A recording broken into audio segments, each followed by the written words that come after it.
ದೇವರ ಪರಿಶುದ್ಧ ನಾಮಕ್ಕೆ ಸ್ತೋತ್ರವಾಗಲಿ. ಈ ದಿನದ ದೇವರ ವಾಕ್ಯ ಕೀರ್ತನೆಗಳು 37ನೇ ಅಧ್ಯಾಯ 21ನೇ ವಾಕ್ಯ. ದುಷ್ಟನು ಸಾಲ ಮಾಡಿಕೊಂಡು ತೀರಿಸಲಾರದೆ ಹೋಗುವನು, ನೀತಿವಂತನು ಪರೋಪಕಾರಿಯಾಗಿ ಧರ್ಮ ಕೊಡುವನು. ಹೌದು ಪ್ರಿಯ ದೇವರ ಮಕ್ಕಳೇ, ಇವತ್ತಿನ ದೇವರ ವಾಕ್ಯದಲ್ಲಿ ನಾವು ಗಮನಿಸುತ್ತಿದ್ದೇವೆ. ಇಲ್ಲಿ ದೇವರ ವಾಕ್ಯವು ಸ್ಪಷ್ಟವಾಗಿ ಬರೆಯಲ್ಪಟ್ಟಿದೆ. ದುಷ್ಟನು ಸಾಲ ಮಾಡಿಕೊಂಡು ತೀರಿಸಲಾರದೆ ಹೋಗುವನು, ನೀತಿವಂತನು ಪರೋಪಕಾರಿಯಾಗಿ ಧರ್ಮ ಕೊಡುವನು ಎಂಬುದಾಗಿ. ಪ್ರಿಯರೇ, ಇಲ್ಲಿ ಸಾಮಾನ್ಯವಾಗಿ ನೋಡೋದಾದ್ರೆ ಸಾಲ ಕೊಡುವುದರ ಬಗ್ಗೆ ದೇವರ ಆತ್ಮನು ನಮ್ಮೊಟ್ಟಿಗೆ ಇವತ್ತು ಮಾತನಾಡ್ತಾ ಇದ್ದಾನೆ. ಅನೇಕರು ಇವತ್ತಿನ ಜೀವಿತದಲ್ಲಿ ಮನುಷ್ಯರು ಏನ್ ಮಾಡ್ತಾರಂದ್ರೆ, ಸಮಯಕ್ಕೆ ಬೇಕಾದಾಗ ದುಡ್ಡನ್ನ ಸಾಲವಾಗಿ ತೆಗೆದುಕೊಳ್ಳುತ್ತಾರೆ. ಅನೇಕರು ಅದನ್ನ ಹಿಂದಿರುಗಿಸಿ ಕೊಡುವುದಿಲ್ಲ. ನೋಡ್ರಿ, ಒಂದು ಉದಾಹರಣೆಯಾಗಿ ನಾನು ನಿಮಗೆ ಹೇಳುತ್ತೇನೆ. ಇಬ್ಬರು ಸ್ನೇಹಿತರು ಒಳ್ಳೆ ಸ್ನೇಹಿತರಾಗಿ ಇದ್ರಂತೆ. ಬಹಳ ಒಳ್ಳೆ ಸ್ನೇಹ ಅವರ ಮಧ್ಯದಲ್ಲಿ. ಸುಮಾರು 10-15 ವರ್ಷಗಳ ಕಾಲ ಒಳ್ಳೆ ಸ್ನೇಹ, ಒಳ್ಳೆ ಸಂಬಂಧವನ್ನ ಬೆಳೆಸಿಕೊಂಡಿದ್ರು. ಅವರಿಬ್ಬರು ಕೂಡ ಒಬ್ಬನು ಅದರಲ್ಲಿ ಒಳ್ಳೆ ಹಣವಂತನು ಮತ್ತೆ ದೇವರಲ್ಲಿ ಭಯಭಕ್ತಿ ಉಳ್ಳವನು ಆಗಿದ್ದನು. ಇನ್ನೊಬ್ಬನು ಕೂಡ ಅವನು ಬಡವನಾಗಿದ್ದರೂ ಕೂಡ ದೇವರಲ್ಲಿ ಭಯಭಕ್ತಿ ಉಳ್ಳವನಾಗಿದ್ದನು. ಒಂದು ಸಮಯದಲ್ಲಿ ಏನಾಗುತ್ತದೆ, ಈ ಬಡವನಿಗೆ ಒಂದು ಒಳ್ಳೆ ಕಾರ್ಯವನ್ನ, ಒಂದು ಒಳ್ಳೆ ಕೆಲಸ ಸಿಗುತ್ತದೆ. ಅದರ ನಿಮಿತ್ತ ದುಡ್ಡು ಕಾಸುಗಳು ಸೇರಿ ಬರುತ್ತದೆ. ಅದಾದ ಮೇಲೆ ಆ ಶ್ರೀಮಂತನು ಒಂದು ದಿವಸ ಏನ್ ಮಾಡ್ತಾನಂದ್ರೆ, ಒಂದು ಕಾಸನ್ನ ಅಂದ್ರೆ ಬಡವನ ಹತ್ರ ಸಾಲವಾಗಿ ತೆಗೆದುಕೊಳ್ಳುತ್ತಾನೆ. ಅದನ್ನು ತೆಗೆದುಕೊಂಡು ಸುಮಾರು ಒಂದು 10,000ನೋ 15,000ನೋ ತೆಗೆದುಕೊಳ್ತಾನೆ ಅಂತ ಇಟ್ಕೊಳ್ಳೋಣ. ಅದನ್ನ ಮತ್ತೆ ಆತನ ಏನ್ ಮಾಡ್ತಾನಂದ್ರೆ, ಆ ಒಂದು ಬಡವನು ಫೋನ್ ಮಾಡಿ ಟೈಮ್ ಕೊಡ್ಲಾ ಇಲ್ವಲ್ಲ ಎಂಬುದಾಗಿ ಫೋನ್ ಮಾಡಿ ಕೇಳಿದಾಗ ಆತನ ಹೇಳ್ತಾನೆ, ನಾಳೆ ಕೊಡ್ತೇನೆ, ನಾಳಿದ್ದು ಕೊಡ್ತೇನೆ ಎಂಬುದಾಗಿ ಈ ರೀತಿಯಾಗಿ ಹೇಳ್ತಾನೆ, ಹೋಗ್ತಾ ಇರ್ತಾನೆ. ಸುಮಾರು 6 ತಿಂಗಳ ಕಾಲ ಇದೇ ರೀತಿಯಲ್ಲಿ ಹೋಗ್ತಾ ಇರ್ತದೆ. ಆತನ ಏನ್ ಮಾಡ್ತಾನಂದ್ರೆ, ಈ ಬಡವನಿಗೆ ಬಹಳ ಬೇಜಾರಾಗುತ್ತೆ. ಆತನ ಪರಿಸ್ಥಿತಿಯು ಬಹಳ ಕೆಟ್ಟು ಹೋಗುತ್ತದೆ. ಆ ಸಮಯದಲ್ಲಿ ಏನ್ ಮಾಡ್ತಾನಂದ್ರೆ, ಆತನು ಮತ್ತೆ ಫೋನ್ ಮಾಡ್ತಾನೆ ಇರ್ತಾನೆ. ಆ ಶ್ರೀಮಂತನು ಫೋನೇ ತೆಗೆಯುವುದಿಲ್ಲ. ಕೊನೆಗೆ ಇವರಿಬ್ಬರ ಸ್ನೇಹವನ್ನ ಮುರಿದು ಬಿಡುತ್ತದೆ ಈ ದುಡ್ಡು. ನೋಡ್ರಿ ಪ್ರಿಯರೇ, ಇವತ್ತು ಅನೇಕ ಸಂಬಂಧಗಳು ಮುರಿದು ಹೋಗುವುದು ಯಾವುದರಿಂದ ಅಂದ್ರೆ, ಈ ಸಾಲ ಮತ್ತು ದುಡ್ಡು ಎಂಬಂತ ವಿಚಾರಗಳಿಂದ.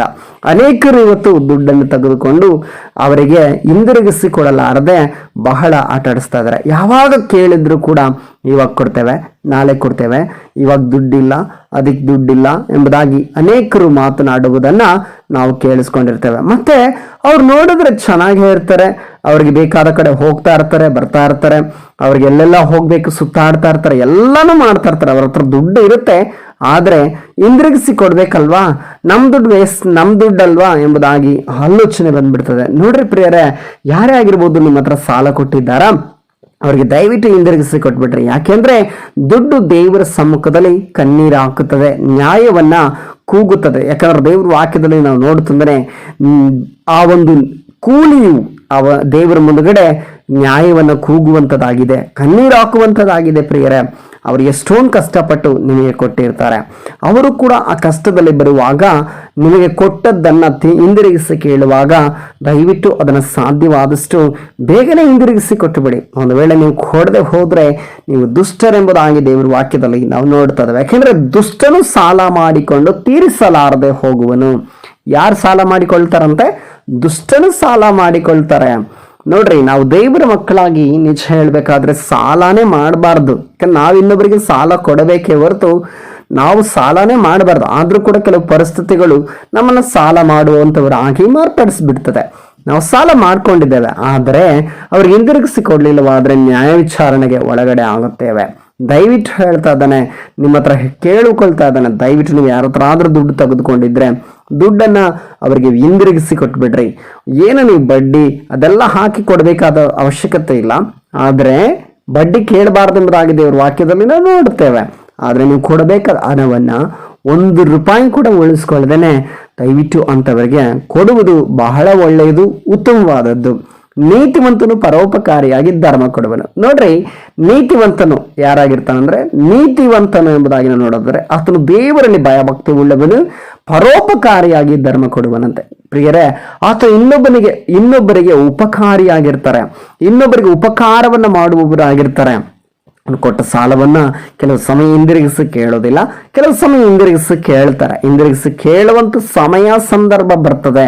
ಯಾಕೆಂದ್ರೆ ಸಾಲ ಕೊಟ್ಟವರು ಯಾವ ಪರಿಸ್ಥಿತಿಯಲ್ಲಿ ನಿಮ್ಮ ಹತ್ರ ಕೊಟ್ಟಿದ್ದಾರೋ ಅದಕ್ಕಿಂತ ಒಂದು ಕೆಲವು ಸಮಯ ಅವರ ಪರಿಸ್ಥಿತಿ ಕೂಡ ನೀವು ತೆಗೆದುಕೊಳ್ಳುವಾಗ ನಿಮ್ಮ ಪರಿಸ್ಥಿತಿ ಯಾವ ರೀತಿ ಕಷ್ಟಗಳಿತ್ತೋ, ಯಾವ ರೀತಿ ವೇದನೆಗಳಿತ್ತೋ, ಯಾವ ರೀತಿ ನಿಮಗೆ ಇಕ್ಕಟ್ಟಾದ ಪರಿಸ್ಥಿತಿಗಳಿತ್ತೋ ಅದೇ ರೀತಿಯಲ್ಲಿ ನಿಮ್ಮ ಪರಿಸ್ಥಿತಿಗಳು ಕೂಡ ಇರ್ತದೆ. ಆದ್ದರಿಂದ ಪ್ರಿಯರೇ, ದಯವಿಟ್ಟು ನೀವು ನೀತಿವಂತರಾದರೆ ಪರೋಪಕಾರಿಯಾಗಿ ಧರ್ಮ ಕೊಟ್ಟವರನ್ನ ನೆನೆಸ್ಕೊಳ್ರಿ. ನಿಮಗೆ ಕಷ್ಟದಲ್ಲಿ ಸಹಾಯ ಮಾಡಿದವರನ್ನ ದಯವಿಟ್ಟು ಮರಿಬೇಡ್ರಿ. ನಿಮ್ಮ ಕಷ್ಟದಲ್ಲಿ, ನಿಮ್ಮೊಂದು ತೊಂದರೆಯಲ್ಲಿ, ನಿಮ್ಮೊಂದು ಇಕ್ಕಟ್ಟಿನಲ್ಲಿರುವಾಗ ನಿಮಗೆ ಸಹಾಯ ಮಾಡಿದ್ರಲ್ವಾ, ಆ ದುಡ್ಡನ್ನು ನೀವು ಯಾವುದೇ ಕಾರಣಕ್ಕೂ ನಿಮ್ಮ ಹತ್ರ ಇಟ್ಕೊಬಾರ್ದು. ಅವರಿಗೆ ಪದೇ ಪದೇ ಡೇಟನ್ನು ಕೊಟ್ಟು ಅವರ ಮನಸ್ಸನ್ನು ನೋಯಿಸಬಾರ್ದು. ಯಾರ ಹತ್ರ ದುಡ್ಡು ತೆಗೆದುಕೊಂಡಿರ್ತೀರೋ ಅವರ ಮನಸ್ಸನ್ನು ನೀವು ನೋಯಿಸಬಾರ್ದು. ಅಂಥವರ ಮನಸ್ಸಿಗೆ ನೊಂದು ದೇವ್ರ ಹತ್ರ ಅವ್ರು ಏನಾದರೂ ಮೊರೆ ಇಟ್ಟರೆ, ಕಣ್ಣೀರು ಹಾಕಿದ್ರೆ, ದೇವ್ರೆ ನೋಡಪ್ಪ ನನ್ನ ದುಡ್ಡು ತಗೊಂಡ್ರು ಆದರೆ ಕೊಡ್ತಾ ಇಲ್ಲ ಎಂಬುದಾಗಿ ದೇವ್ರ ಮುಂದಗಡೆ ಅವ್ರು ಕಣ್ಣೀರು ಹಾಕಿದ್ರೆ, ಆ ದುಡ್ಡು ನಿಮ್ಮ ವಿಚಾರದಲ್ಲಿ ದೇವ್ರ ಮುಂದಗಡೆ ಕೂಲಿ ಹಾಕಿ ಅದು ನ್ಯಾಯ ವಿಚಾರಣೆಯಲ್ಲಿ ಒಳಗಡೆ ಬರ್ತದೆ. ಪರಲೋಕ ರಾಜ್ಯಕ್ಕೂ ಕೂಡ ಹೋಗ್ಲಿಕ್ಕೆ ಆಗದೆ ಹೋಗ್ಬೋದೇನೋ, ನನಗೆ ಗೊತ್ತಿಲ್ಲ. ಪ್ರಿಯ ದೇವ್ರ ಮಕ್ಕಳೇ, ಒಂದು ವೇಳೆ ನೀವು ಯಾರ ಹತ್ರ ಆದ್ರೂ ಸಾಲ ತೆಗೆದುಕೊಂಡಿದ್ದೀರಾ, ದಯವಿಟ್ಟು ಇವತ್ತಿನ ದಿನದಲ್ಲಿ ಅದನ್ನ ವಾಪಸ್ ಕೊಟ್ಬಿಡ್ರಿ. ಸಾಧ್ಯವಾದಷ್ಟು ಬೇಗನೆ ಅವ್ರಿಗೆ ವಾಪಸ್ ತಲುಪಿಸ್ಬಿಡಿ. ಯಾಕೆಂದ್ರೆ ದುಡ್ಡು ಅನೇಕ ಸಂಬಂಧಗಳನ್ನ ಹಾಳು ಮಾಡುವಂಥದ್ದಾಗಿದೆ, ಅನೇಕ ಸಂಬಂಧಗಳನ್ನ ಮುರಿಯುವಂಥದ್ದಾಗಿದೆ, ಅನೇಕ ಸ್ನೇಹವನ್ನ ಮುರಿಯುವಂಥದ್ದಾಗಿದೆ. ಆದ್ರಿಂದ ಪ್ರಿಯರೇ, ತುಂಬಾ ಎಚ್ಚರವಾಗಿರೋಣ. ಯಾಕೆಂದ್ರೆ ನೀತಿವಂತರ ರೀತಿಯಲ್ಲಿ ನಾವಿರಬೇಕು. ಪರೋಪಕಾರಿಯಾಗಿ ಧರ್ಮ ಕೊಡುವನು. ನೋಡ್ರಿ, ಪರೋಪಕಾರಿ ಅಂದ್ರೆ ಇನ್ನೊಬ್ಬರಿಗೆ ಉಪಕಾರ ಮಾಡುವವನಾಗಿ ಧರ್ಮ ಕೊಡುವನು. ಅಂದ್ರೆ ಧರ್ಮ ಮಾಡುವಂತ ಕಾರ್ಯಗಳಲ್ಲಿ ಆತನು ಒಳ್ಳೆಯವನಾಗಿರ್ತಾನೆ. ಇನ್ನೊಬ್ಬರಿಗೆ ಸಹಾಯ ಮಾಡುವಂತ ಕಾರ್ಯಗಳಲ್ಲಿ ಆತನು ಒಳ್ಳೆಯವನಾಗಿರ್ತಾನೆ. ಮೊದಲನೇ ವ್ಯಕ್ತಿ ಆಗಿರ್ತಾನೆ. ಒಬ್ಬರು ಕಷ್ಟ ಅಂತ ಬಂದಾಗ ಯಾವುದೇ ಕಾರಣಕ್ಕೂ ಆತನು ಹಿಂಜರಿಯೋದಿಲ್ಲ. ಎಂಥದೇ ಸಮಯ ಇರಬಹುದು, ಇಕ್ಕಟ್ಟಿರಬಹುದು, ಆತನ ಹತ್ರ ದುಡ್ಡು ಇಲ್ಲ ಅಂದ್ರೂ ಕೂಡ ಬೇರೆಯವರ ಹತ್ರ ಆದ್ರೂ ತೆಗೆದುಕೊಂಡು ನಿಮ್ಗೆ ಕೊಟ್ಟಿರ್ತಾನೆ.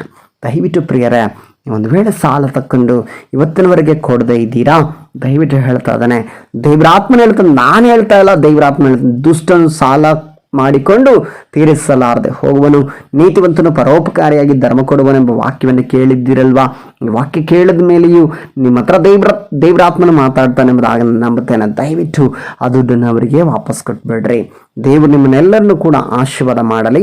ಯೇಸು ಕ್ರಿಸ್ತನ ನಾಮದಲ್ಲಿ ಪ್ರಾರ್ಥಿಸೋಣ. ಸರ್ವಶಕ್ತನ ಮಹಾಪರಿಶುದ್ಧನಾದ ತಂದೆಯ ದೇವರೇ, ದಿನಕ್ಕಾಗಿ ಸ್ತೋತ್ರಪ್ಪ. ಈ ಒಂದು ದಿನದಲ್ಲಿ ಸ್ವಾಮಿ, ಹೌದು ಕರ್ತನೇ, ಒಂದು ವಾಕ್ಯದ ಮುಖಾಂತರ ನಮ್ಮೊಟ್ಟಿಗೆ ಮಾತನಾಡದ ದೈವಿಕ ಕೃಪೆಗಾಗಿ ಸ್ತೋತ್ರ. ದುಷ್ಟನು ಸಾಲ ಮಾಡಿಕೊಂಡು ತೀರಿಸಲಾರದೆ ಹೋಗುವನು, ನೀತಿವಂತನು ಪರೋಪಕಾರಿಯಾಗಿ ಧರ್ಮ ಕೊಡುವನು ಎಂಬುದಾಗಿ ಕರ್ತನೆ ಅಪ್ಪ, ಈ ಒಂದು ವಾಕ್ಯದ ಮುಖಾಂತರ ನಮ್ಮೊಟ್ಟಿಗೆ ಮಾತನಾಡಿ ನಮ್ಮನ್ನು ಎಚ್ಚರಪಡಿಸಿದ್ದಕ್ಕಾಗಿ ನಿಮಗೆ ಸ್ತೋತ್ರ, ಮಹಿಮೆ ರಾಜ. ಒಂದು ವಾಕ್ಯವನ್ನು ಆಶೀರ್ವಾದ ಮಾಡ್ರಿ. ವಾಕ್ಯ ಕೇಳುತ್ತಿರುವಂತಹ ಮಕ್ಕಳೊಂದು ವೇಳೆ ಸಾಲ ಮಾಡಿಕೊಂಡು ದೇವರ ತೀರಿಸಲಾರದ ಪರಿಸ್ಥಿತಿಯಲ್ಲಿ ಇದ್ದಾರೆ ಅನ್ನೋ ಸ್ವಾಮಿ, ಅವರೊಟ್ಟಿಗೆ ವಿಶೇಷವಾಗಿ ಮಾತನಾಡ್ರಿ. ಅವರೆಲ್ಲರೂ ಕೂಡ ಸಾಲ ಹಿಂದಿರುಗಿಸಿ ಕೊಡುವ ಮಕ್ಕಳಾಗಿ ಮಾರ್ಪಡಿಸ್ರಿ ಸ್ವಾಮಿ. ಯಾರು ಯಾರ ದುಡ್ಡನ್ನು ತಿನ್ನಬಾರ್ದು, ಯಾರು ಯಾರ ದುಡ್ಡನ್ನು ಇಟ್ಕೊಂಡು ದೇವರೇ ಆಟ ಆಡಿಸಬಾರ್ದು. ದೇವರೇ, ಅಂತ ಒಳ್ಳೆ ಹೃದಯವನ್ನು ಅವರಿಗೆ ದಯಪಾಲಿಸ್ರಿ ಎಂಬುದಾಗಿ ನಾನು ಪ್ರಾರ್ಥಿಸ್ತಾ ಇದ್ದೇನೆ ಸ್ವಾಮಿ. ಪ್ರಾರ್ಥನೆ ಹಾಗೆ ಮಾಡಿದ್ದಕ್ಕಾಗಿ ಸ್ತೋತ್ರ, ಮಹಿಮೆ ಸಲ್ಲಿಸುತ್ತಾ ಯೇಸು ಕ್ರಿಸ್ತನ ಅಧಿಕಾರವುಳ್ಳ ನಾಮದಲ್ಲಿ ಪ್ರಾರ್ಥಿಸ್ತೇನೆ ತಂದೆಯ ದೇವರೇ. ಆಮೇನ್, ಆಮೇನ್, ಆಮೇನ್. ದೇವರು ನಿಮ್ಮನ್ನು ಆಶೀರ್ವದಿಸಲಿ.